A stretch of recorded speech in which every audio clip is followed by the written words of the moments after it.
Movie की शुरुआत में हम चार दोस्तों को देखते हैं जो एक स्टेडियम की ऑडियंस में बैठे हैं क्योंकि वो यहाँ कार रेस देखने आए थे। उनमें से एक फ्रेंड का नाम निक और दूसरी फ्रेंड का नाम लॉरी था। उनके साथ उनके दो और दोस्त भी थे। जहाँ वो बैठे थे उस जगह का नाम था 180। वो सब वहाँ का मजा ले रहे थे, लेकिन निक थोड़ा परेशान था। उसे कुछ भी अच्छा नहीं लग रहा था। उसे ऐसा महसूस हो रहा था कि कुछ बुरा होने वाला है, क्योंकि उसे वहाँ कई निगेटिव साइंस नजर आ रहे थे। उसे अपने आसपास कुछ लोग नजर आते हैं। उनके सामने एक काउबॉय आकर बैठता है। वहाँ एक अमेरिकन कपल भी मौजूद थे जिनसे सिक्योरिटी गार्ड कुछ कह रहा था। एक माँ अपने दो बच्चों के साथ वहाँ आई थी। इनके अलावा एक कार मैकेनिक अपनी बेस्ट फ्रेंड के साथ वहाँ आया था। निक को महसूस हो रहा था कि यहाँ एक एक्सीडेंट होने वाला है जिसकी वजह से क्रैश होगा, और उसकी ये फीलिंग बिल्कुल सही थी। कार नंबर 45 में एक स्क्रू ड्राइवर अटक जाती है। वो एक कार का टायर पंक्चर कर देती है और कार क्रैश हो जाती है। एक टायर उड़कर मैकेनिक के दोस्त पर गिरता है जिसकी वजह से उसकी मौत हो जाती है। हर कोई घबराकर भागने लगता है। रेस ट्रैक पर सारी कार आपस में टकरा जाती है। उनके टुकड़े बहुत दूर तक गिरते हैं। इस एक्सीडेंट में वो अमेरिकन कपल भी मर जाते हैं। एक कार का इंजन बच्चों की मां पर गिरता है और वो वहीं मर जाती है। वो मैकेनिक भाग रहा था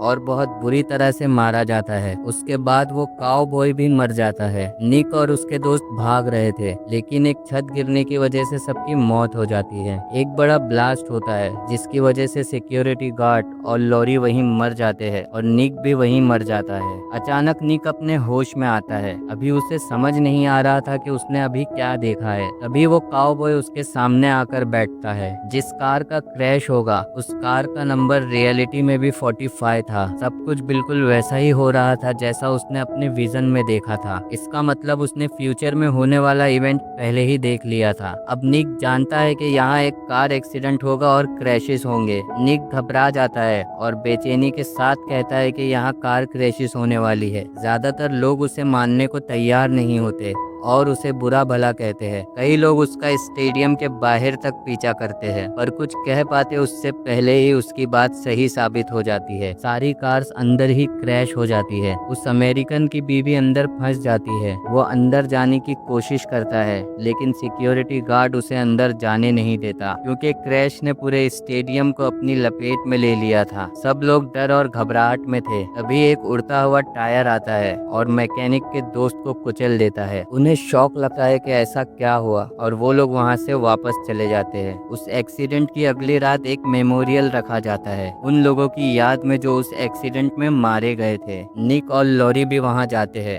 जहां उन्हें उनकी तरह बचे हुए सर्वाइवर्स मिलते हैं। वो अमेरिकन सिक्योरिटी गार्ड को अपनी बीवी की मौत का दोष दे रहा था क्योंकि उसने उसे अंदर जाने नहीं दिया। वो बहुत गुस्से में और बदले की भावना से भरा हुआ लग रहा था। रात को निक फिर से कुछ ऐसा विजुअलाइज करता है जिससे वो डर जाता है और फिर उड़ जाता है। उसने अपने विजन में आग जैसी कुछ चीज देखी थी। उसे कुछ समझ नहीं आ रहा था। दूसरी तरफ वो अमेरिकन पिया हुआ था और वो उस गार्ड के घर चला जाता है। वो उसके घर जा रहा था जबकि ट्रक का इंजन अभी भी ऑन था। अचानक बियर के कैन्स एक्सेलरेटर से टकराते हैं और ट्रक चलने लगता है। वो चैन में फंस जाता है और ट्रक उसे घसीट कर ले जा रहा था। जब चैन पर फ्यूल गिरता है तो आग लग जाती है। वो चिल्लाने लगता है। उसकी आवाज सुनकर सिक्योरिटी गार्ड बाहर आता है। थोड़े ही देर में ट्रक का इंजन आग पकड़ लेता है और वहाँ एक बड़ा ब्लास्ट होता है। जब निक ये खबर देखता है तो उसे एहसास होता है कि उसने जो विजन देखा था वो इस अमेरिकन की मौत थी। वो ये सोच ही रहा था कि तभी उसे एक और विजन आता है। वो विजुअलाइज करता है, लेकिन उसे अभी भी नहीं पता कि अगला कौन मरेगा। वो माँ अपने बच्चों के साथ एक सैलून जाती है। वो लोग एक साइन बोर्ड पर पत्थर मार रहे थे।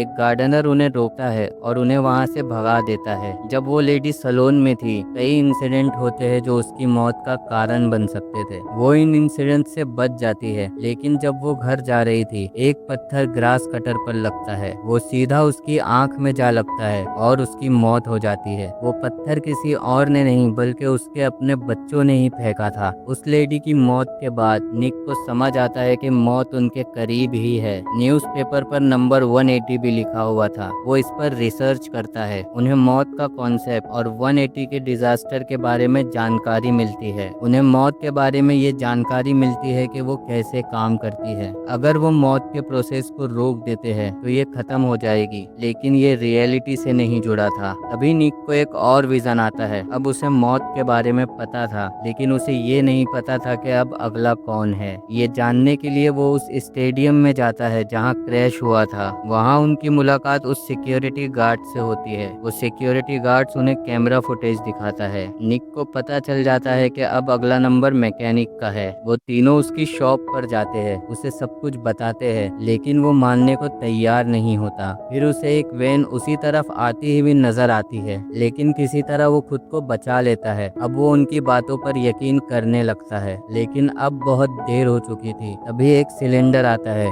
जो उसे टुकड़ों में काट देता है। अब निक बताता है कि उसके दोस्त हंट और जेनेट अगले हैं। निक विजुअलाइज करता है कि उनकी मौत पानी की वजह से होगी। फिर उन्हें एक आइडिया आता है कि निक हंट के पास जाएगा और जेनेट को बचाने के लिए लॉरी और वो गार्ड जाएंगे। जेनेट कार वॉश एरिया में थी और हंट वाटर पार्क में था। जेनेट कार वॉश में जा रही थी, लेकिन किसी डिफॉल्ट की वजह से उसकी कार वहां अटक जाती है। सारे दरवाजे बंद थे, इसीलिए वो बाहर नहीं आ पा रही थी और किसी को कॉल नहीं कर पा रही थी, क्योंकि वहां नेटवर्क बहुत कम था। इतना ही नहीं, उसकी कार का सनरूफ भी अटक गया था। सनरूफ थोड़ा सा खुलता है, लेकिन ऊपर की वाटर पाइप टूट जाती है। पानी कार के अंदर आना शुरू हो जाता है। दूसरी तरफ हंट का फेवरेट कॉइन पानी में गिर जाता है। उसे वापस लेने के लिए वो स्विमिंग पूल में कूद जाता है। वो देखता है कि उसका कॉइन ड्रेन होल में चला गया है। कॉइन निकालने के चक्कर में वो उस ड्रेन होल में अटक जाता है। वो दोनों को पानी से मरना था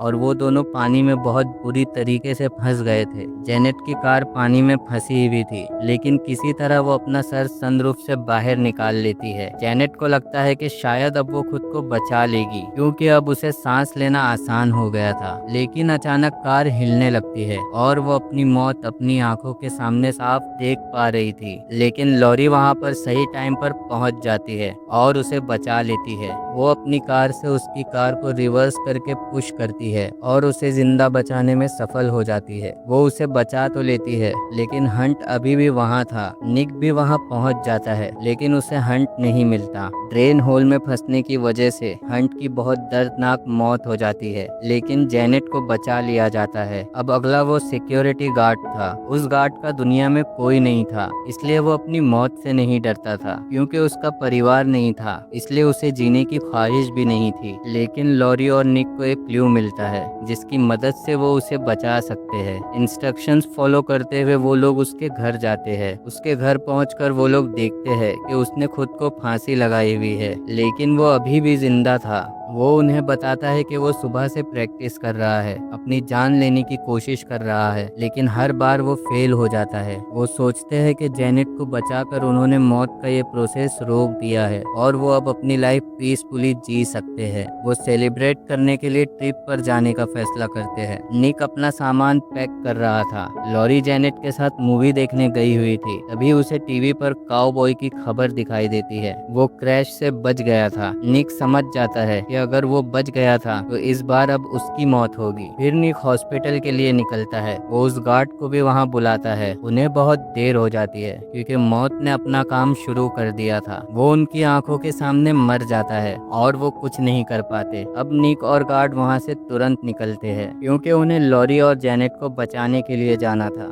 वो बात करते हुए चल रहे थे, तभी एक एम्बुलेंस आकर उस गार्ड को टक्कर मारती है और उस गार्ड की भी मौत हो जाती है। फिर निक उस मॉल में पहुंच जाता है और उसे फिर से एक विजन आता है। वो लॉरी को ढूंढना शुरू करता है और उसे पता चलता है कि वो एक मूवी थिएटर में है, लेकिन मौत ने अपना काम शुरू कर दिया था। सिनेमा हॉल के बैक वाला रूम आग की लपेट में आ जाता है। निक को लॉरी मिल जाती है। वो उन्हें बताता है कि अभी मौत रुकी नहीं है, वहाँ से निकलना बेहतर होगा, लेकिन जेनेट उनके साथ नहीं जाना चाहती थी। वो वहीं बैठी रहती लेती है और मूवी का मजा लेती है। फिर मूवी में एक ब्लास्ट होता है जो रियलिटी में बदल जाता है। इससे जेनेट की मौत हो जाती है और अब अगला नंबर लॉरी का था। वो लोग उस मॉल से भागने की कोशिश करते हैं, लेकिन ब्लास्ट की वजह से पूरा मॉल तबाह हो रहा था। लॉरी का पैर एक्सेलरेटर में अटक जाता है और वो निक के सामने मर जाती है। निक को होश आता है और वो रियलिटी में वापस आ जाता है। उसने फ्यूचर फिर से पहले ही देख लिया था। वो उस सिक्योरिटी गार्ड के साथ हॉस्पिटल से बाहर निकल रहा था। वो आपस में बात कर रहे थे। गार्ड के साथ क्या होने वाला था निक जानता था, लेकिन उसे कुछ बताने से पहले ही वो एम्बुलेंस उससे टकरा जाती है। फिर निक सिनेमा हॉल में जाता है और अंदर जाने की बजाय उस रूम में जाता है